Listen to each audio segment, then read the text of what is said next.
નમસ્કાર વિદ્યાર્થી મિત્રો, ધોરણ 11 વિષય સંસ્કૃત પ્રકરણ 2 વિના વૃક્ષમ ગૃહમ શૂન્યમના લેક્ચર 2 ની અંદર આપનું સ્વાગત છે. વિદ્યાર્થી મિત્રો, અગાઉના લેક્ચરની અંદર વિના વૃક્ષમ ગૃહમ શૂન્યમ ની પ્રાસ્તાવિક બાબતે આપણે વાત કરી. ત્યાર પછી એમના જે 1 થી 4 સુધીના જે શ્લોકો છે એ શ્લોકોનો આપણે અનુવાદ જોઈ ગયા છે. હવે આ જ બાબત લઈને આપણે આગળ વધી રહ્યા છીએ કે 5 થી 9 શ્લોક સુધીની વાત કરવાની છે. તો 5મા શ્લોકની વાત કરીએ કે જે શ્લોક છે કે સુખ દુઃખયો ચ ગ્રહણ છિન્નસ્ય ચ વિરોહણાત જીવમ પશ્યામિ વૃક્ષણામ એવ ચૈતન્યમ ન વિદ્યતે.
સુખ દુઃખયો ચ ગ્રહણામ છિન્નસ્ય ચ વિરોહણાત જીવમ પશ્યામિ વૃક્ષણામ અચૈતન્યમ ન વિદ્યતે. તો હવે એમનો અન્વય જોઈએ.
અન્વય સુખ દુઃખયો ચ ગ્રહણાત છિન્નસ્ય ચ વિરોહણાત વૃક્ષણામ જીવમ પશ્યામિ અચૈતન્યમ ન વિદ્યતે. હવે એમના અપરિચિત શબ્દો જોઈ લઈએ.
હવે અપરિચિત શબ્દો લખાયા પછી આપણે એમનો અનુવાદ જોઈએ.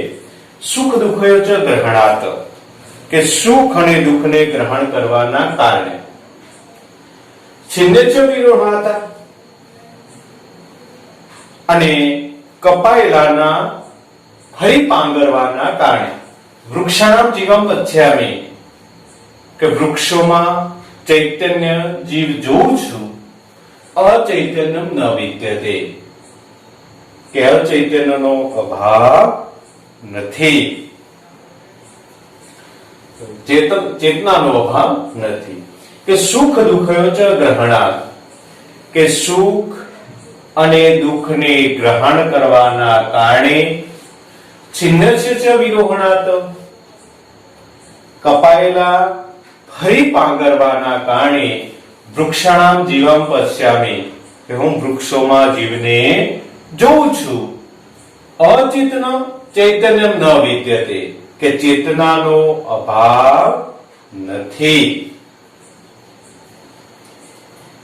ફરી એક વખત, સુખ દુઃખયો ચ ગ્રહણાત, સુખ અને દુઃખને ગ્રહણ કરવાના કારણે, છિન્નસ્ય ચ વિરોહણાત, અને કપાયેલા ફરી પાંગરવાના કારણે, હું વૃક્ષાણામ જીવમ પશ્યામિ, હું વૃક્ષોમાં જીવ ચૈતન્યને જોઉં છું, અચૈતન્યમ ન વિદ્યતે, ચેતનાનો અભાવ નથી.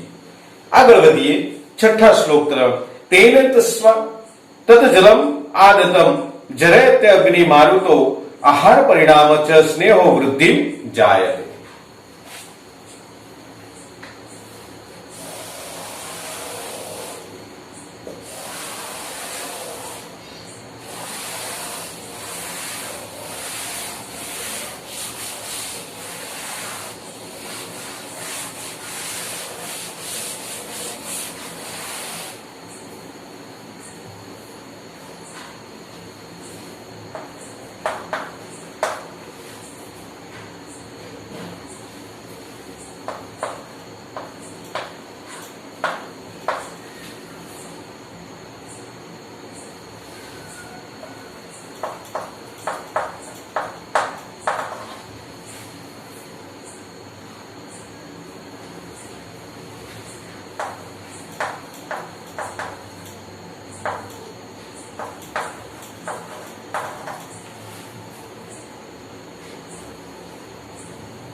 तेन तज्जलम आगतम जलेत्यग्नि मारुतो आहार परिणामे च स्नेहो वृद्धि जायते।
अन्वय तेन तत आदत्तम जलम अग्नि मारुतो जरयति आहार परिणाम माणात च स्नेह वृद्धि च जायते। હવે અપરિચિત શબ્દો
તો અહીંયા અપરિચિત શબ્દો લખાઈ ગયા. હવે અનુવાદ જોઈએ.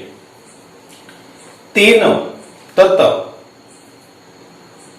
તેનાથી, તત આગતમ જલમ તે વૃક્ષોથી ખેંચેલું પાણી, અગ્નિ મારુતો જરયતિ અગ્નિ અને પવન પચાવે અને આહાર પરી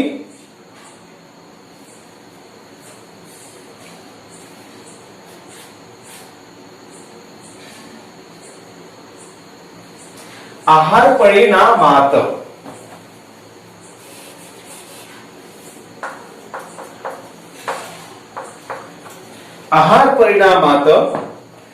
કે આહારનું પરિણામ મળતું હોવાના કારણે સ્નેહ વૃદ્ધિ જાયતે કે સ્નિગ્ધતા અને વૃદ્ધિ થાય છે.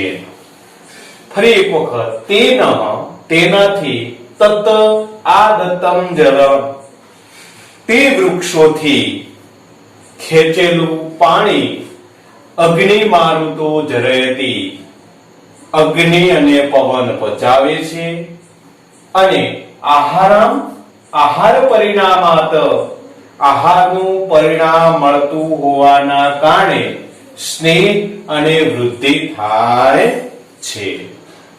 ફરી એક વખત તેનાથી તત આગતમ જલમ તે વૃક્ષોએ ખેંચેલું પાણી, અગ્નિ મારુતો જરયતિ અગ્નિ અને પવન પચાવે છે અને આહાર પરિણામાત આહારનું પરિણામ મળતું હોવાના લીધે કારણે સ્નેહ વૃદ્ધિ જાયતે કે સ્નિગ્ધતા અને વૃદ્ધિ થાય છે. ત્યાર પછી 7મા નંબરના શ્લોક તરફ જઈએ. તો એતેષાં સર્વ વૃક્ષાણામ ઉચ્છેદનમ ન તુ કારયેત સંવર્ધને વિશેષણ પ્રયતતે યત અતિદ્રતઃ.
શ્લોક લખાઈ ગયો. એતેષાં સર્વ વૃક્ષાણામ ઉચ્છેદનમ ન તુ કારયેત સંવર્ધને વિશેષણ પ્રયતેત અતિન્દ્રતઃ. હવે એમને આપણે અન્વય લઈએ.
અન્વય લખાઈ ગયા પછી હવે એમનો અપરિચિત શબ્દ જોઈએ.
તો બે અનુવાદ જોઈએ. એતેષાં સર્વ વૃક્ષાણાં ઉચ્છેદન ન તુ કારયેત.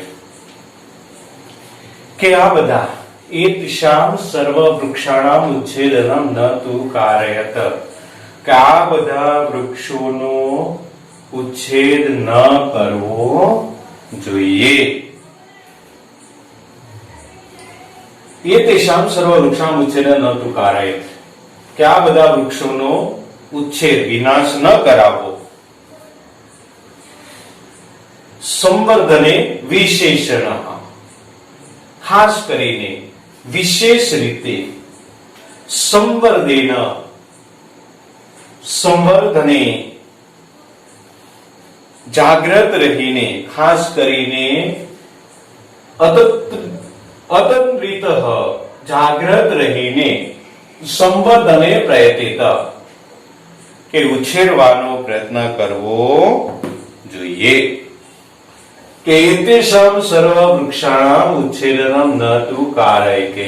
આ બધા વૃક્ષોનો ઉચ્છેદ ન કરાવો. વિશેષણ હિ અતદ્વિન્દ્રતઃ, કે ખાસ કરીને જાગ્રત રહીને સંવર્ધને પ્રયતિત, કે ઉછેર કરાવવો જોઈએ. ફરી એક વખત, એતેષાં સર્વ વૃક્ષાણાં ઉચ્છેદન ન તુ કારયેત. કે આ બધા વૃક્ષોનો ઉચ્છેદ ન કરાવવો. વિશેષણ હિ, ખાસ કરીને વિશેષ રીતે કરીને, અતદ્રિત જાગતા રહીને સંવર્ધને પ્રયતિત, કે ઉછેરવાનો પ્રયત્ન કરવો જોઈએ અથવા તો ઉછેર કરવો જોઈએ. ત્યાર પછી 8મા નંબરનો શ્લોક, કે યથા વૃક્ષમ તથા પુત્ર સદા શ્રેયસ્કરો ઉભો વિના વૃક્ષમ ગૃહમ શૂન્યમ પુત્રહીનમ કુલમ તથા.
श्लोक लखाई गयो यथा वृक्षम तथा पुत्र सदा श्रेयस्कर उभो विना वृक्षम गृहम शून्यम पुत्रहीनम कुलम तथा।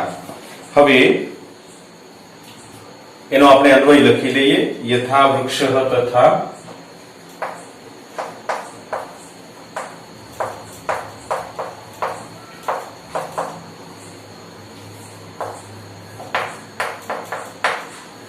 यथा वृक्ष तथा पुत्र सदा श्रेयस्करो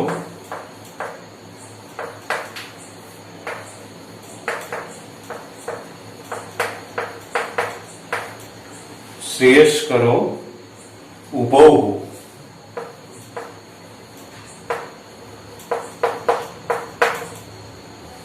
श्रेयस्करो उभौ वृक्षम विना यथा वृक्षम विना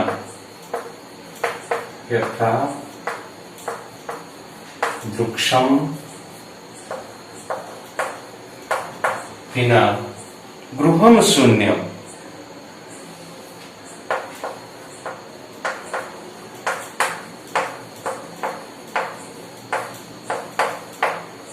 तथा पुत्रहीनम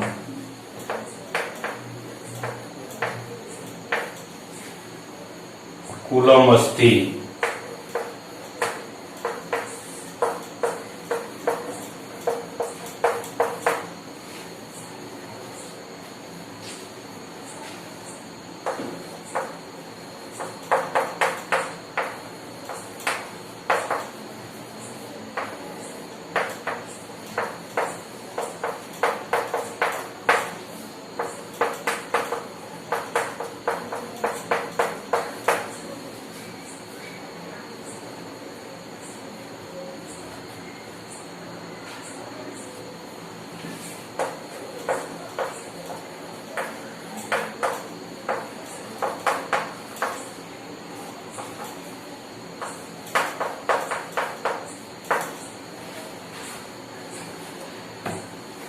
તો હવે અહીંયા અન્વય લખાઈ ગયો, શબ્દાર્થ લખાઈ ગયા। ત્યાર પછી હવે એમનો અનુવાદ જોઈએ કે યથા વૃક્ષમ તથા પુત્ર,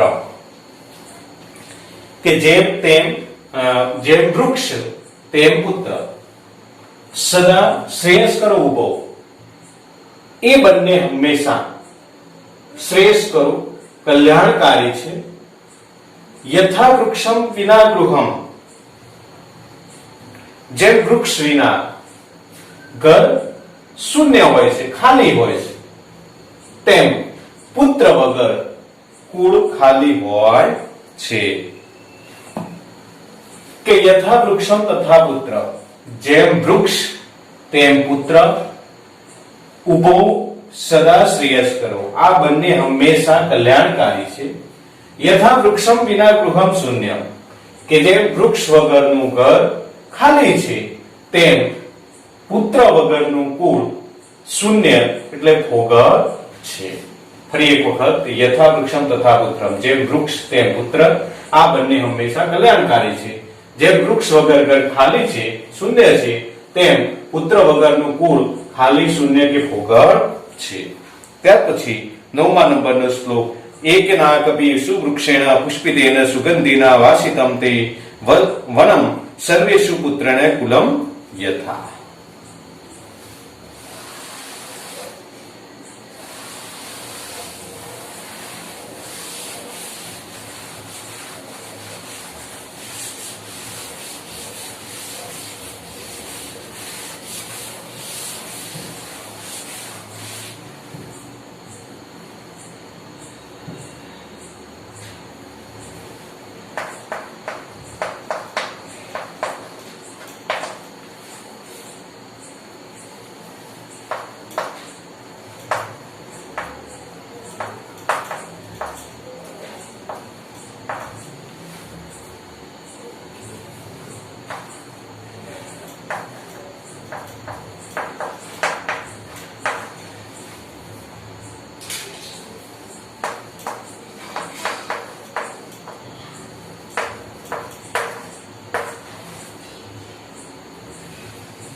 तो હવે અનુવાદ યથા એકેન અપી પુષ્પિતેન સુગંધિના વૃક્ષેણ વેહી સર્વવનમ વાસિતમ કે જેમ યથા સુપુત્રના સર્વકુલમ કે જેમ સારા સદગુણી પુત્ર વડે આખું કુળ શોભે છે તેમ એકેન અપી સુપુષ્પિત સુગંધિના સુવૃક્ષેણ તેમ એકાદ ખીલેલા સુગંધીદાર પુષ્પ વડે, સારા વૃક્ષ વડે આખું વન મહેકી ઉઠે છે. કે યથા સુપુત્રને સર્વ કુલમ, કે જેમ સારા સદગુણી પુત્ર વડે આખું કુળ શોભે છે, તેમ એકાદ સારા સુગંધીદાર ખીલેલા વૃક્ષ વડે આખું વન મહેકી ઉઠે છે. કે યથા સુપુત્રને સર્વમ કુલમ વાસિતમ, કે જેમ સારા સદગુણી પુત્ર વડે આખું કુળ શોભે છે, તેમ એકેનપી પુષ્પિતેના, એકાદ ખીલેલા સુગંધીદાર વૃક્ષ વડે આખું વન મહેકી ઉઠે છે. ફરી એક વખત, કે જેમ સારા સદગુણી પુત્ર વડે આખું કુળ શોભે છે, તેમ એકાદ સારા સુગંધીદાર ખીલેલા સુગંધીદાર વૃક્ષ વડે આખું વન મહેકી ઉઠે છે. તો અહીંયા વિદ્યાર્થી મિત્રો પ્રકરણ 2 વિના વૃક્ષમ ગૃહમ શૂન્યમ પૂર્ણ થાય છે. એનું લેક્ચર 2 પણ પૂર્ણ થાય છે. ધન્યવાદ.